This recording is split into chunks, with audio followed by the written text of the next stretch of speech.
Yang pertama, sebagaimana dalam hadis yang masyhur, yaitu dalam masalah dunia suruh lihat ke bawah, jangan lihat ke atas.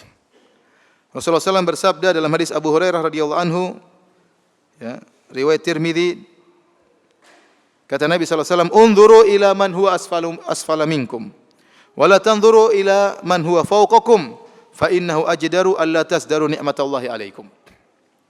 Kata Nabi SAW, lihatlah dalam masalah dunia, lihatlah ke bawah orang yang lebih rendah dari kalian. Dan jangan lihat ke atas. Nabi larang, jangan lihat ke atas. Nabi larang. Ini bukan anjuran, larang. Kata Nabi, wala tanzuru, jangan lihat ke atas. Fa innahu ajdaru alla tasdaru ni'matallahi alaikum. Kalau kalian lihat ke bawah, kalian tidak akan pernah meremehkan nikmat Allah Subhanahu wa taala.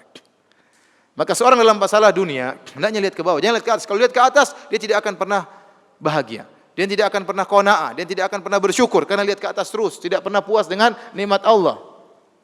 Maka suruh lihat ke bawah. Bagaimanapun kondisi kita, ikhwan dan akhwat, bapak dan ibu yang dirahmati Allah Subhanahu wa taala, bagaimanapun sulitnya kondisi kita, pasti ada orang lebih sulit daripada kita. Pasti ada orang lebih sulit daripada kita. Kalau Anda punya mobil butut, bersyukurlah kepada Allah Subhanahu wa taala. Masih banyak orang tidak punya mobil. Anda tidak punya mobil, hanya punya motor, bersyukurlah kepada Allah. Masih banyak orang tidak punya motor, masih naik sepeda. Anda punya sepeda, bersyukurlah kepada Allah. Masih banyak orang tidak punya sepeda, jalan kaki. Anda tidak punya sepeda, ya, hanya berjalan kaki, bersyukurlah kepada Allah. Masih banyak orang tidak bisa jalan. Ya.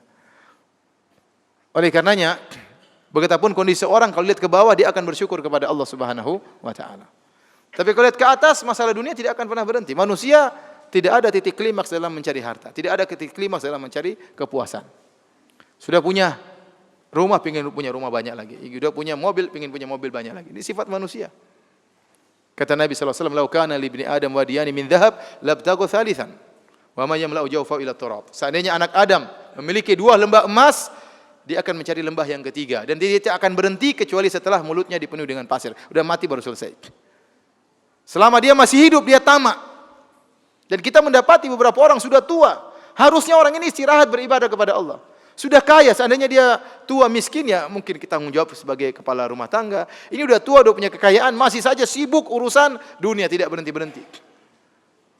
Menyedihkan. Kapan dia sisihkan waktu untuk beribadah kepada Allah Subhanahu wa taala? Tidak akan ada kepuasan, tamak terus. Kata Allah Subhanahu wa taala, "Alhaakumut takatsur."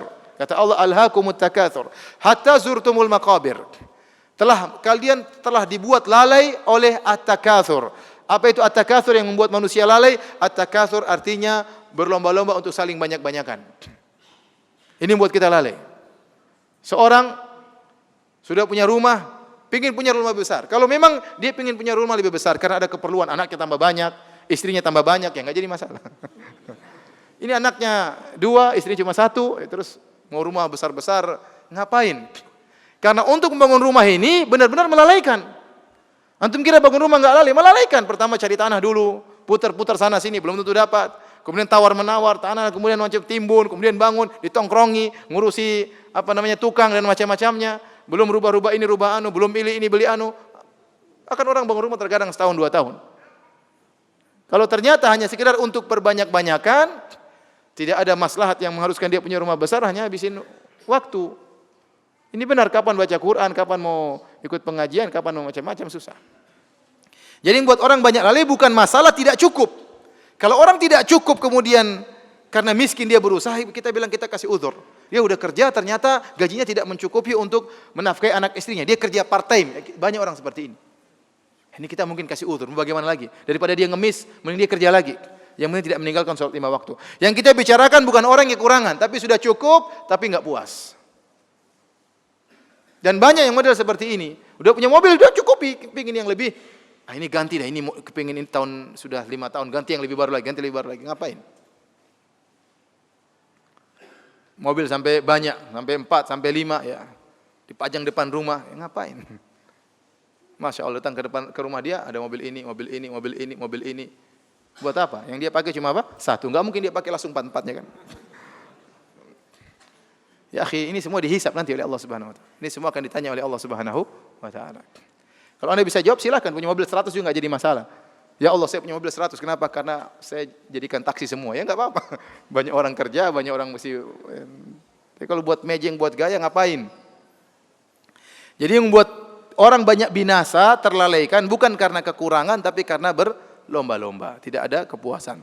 Kata Allah, hatta zurtumul maqabir, sampai kalian masuk kuburan baru selesai. Sudah tidak lagi lomba-lomba. Oleh karena dalam masalah dunia, jangan lihat ke atas. Kalau Anda lihat ke atas, Anda tidak akan pernah bahagia. Tidak pernah akan bahagia. Kapan Anda mencapai rasa qanaah, Anda akan bahagia. Oleh karenanya qanaah itu temannya syukur itu kebahagiaan temannya qanaah. Kapan Anda bersyukur, kapan Anda qanaah, Anda akan bersyukur. Kapan Anda bersyukur, Anda akan bahagia. Kapan Anda tidak qanaah, Anda tidak akan bersyukur. Kapan Anda tidak bersyukur, Anda tidak akan pernah bahagia. Saya sering sampaikan, bisa jadi seorang supir lebih bahagia daripada majikannya. Saya ketemu dengan seorang supir murah senyum-senyum, ya, ramah, tidak ada wajah sumpek, senang-senang saja. Oh ya Ustaz, ya Ustaz. Saya tanya, Pak, kok senyum-senyum terus? Ya kita akan bersyukur Ustaz. Kita terima apa adanya Ustaz. Kalau kita bersyukur enak hidup ini Ustaz. Ini nyeramahi Ustaz, kurang ajar kan.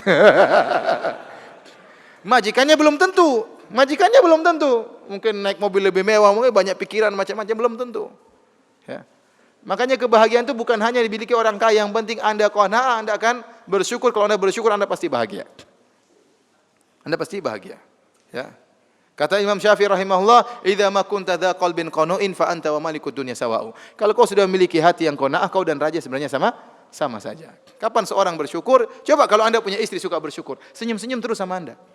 Tapi kalau enggak bersyukur, Mas ini enggak ada ini, marah terus. Akhirnya dia tidak bahagia, Anda juga tidak bahagia. Karena Anda terpengaruh dalam kehidupannya. Oleh karenanya para hadirin, hadirkan sifat qanaah, lihat ke bawah. Ya. Jangan pernah lihat ke atas. Kalau masalah akhirat baru lihat ke atas. Jangan pernah qanaah, ya. Saya ulangi, kalau masalah akhirat lihat ke atas. Karena Allah suruh berlomba-lomba, fastabiqul khairat, berlomba-lomba dalam kebaikan.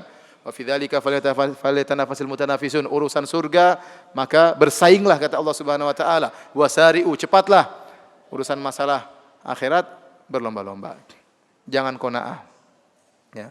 Antum kok cuma sholat di rumah, tidak sholat di masjid. Oh alhamdulillah, masih banyak orang tidak sholat. Saya sholat di rumah, alhamdulillah. Qanaah. Antum kok cuma sholat seminggu sekali. Oh alhamdulillah, masih banyak orang sholat setahun sekali.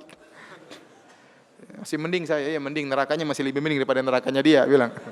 Jadi ya, kalau urusan akhirat suruh lihat ke atas. Ihdinas siratal mustaqim, siratal ladzina an'amta 'alaihim. Ya Allah, tunjukkan aku jalan yang lurus, jalannya orang-orang yang kau beri nikmat kepada mereka, jalannya para nabi, wan nabiyyin, syuhada, was-siddiqin, jalannya para nabi. Kita disuruh lihat ke atas masalah akhirat.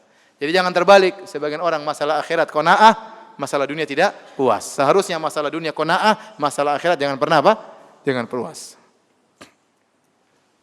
Tapi ini diantara cara untuk bersyukur. Ya ikhwan, ya. Kalau Anda qanaah, Anda bahagia, benar. Sebenarnya kalau Anda pikir ya, apa bedanya Anda sama orang kaya?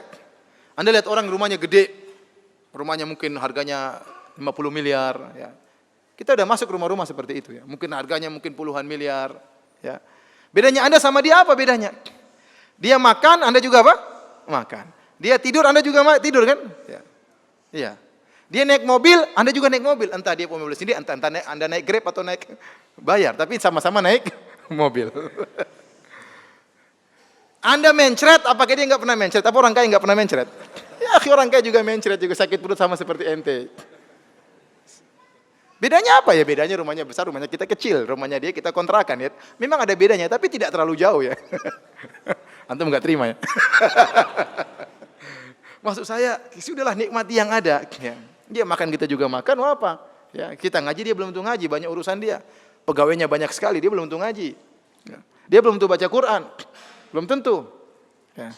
Ya bolehlah kita cari perbaikan kehidupan, boleh, tapi ya, jangan makanya sebagian ulama mengatakan kalau seorang memandang orang kaya dengan pandangan yang adil, yang munsif, dia pasti memuji Allah Subhanahu wa taala.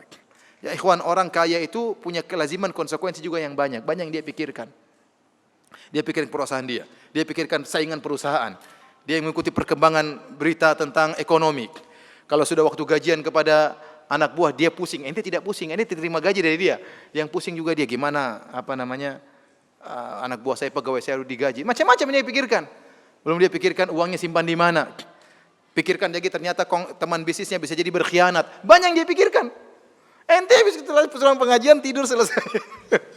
Tidak terlalu banyak dipikirkan. Maksud saya kalau ente lihat dari sisi ini, ente dapat bahagia. dapat kebahagiaan. Ya. Betapa banyak orang kaya tidak bisa tidur. Sebelum tidur mikir pusing banyak. Ente tidur, istri sudah tidur selesai. Bangun-bangun sudah pagi, alhamdulillah. Kerja lagi, ya. Alhamdulillah. Ya. Betapa banyak orang yang hidupnya santai tapi tidak bisa tidur. Ente yang kerja keras mungkin macul, mungkin apa, capek tidur meskipun di atas sawah. Nikmat atau tidak? Dia belum tentu bisa tidur. Oleh karenanya jika seorang memandang dengan pandangan yang adil, ya, saya tidak suruh antum menjadi orang miskin, ya, enggak, ya.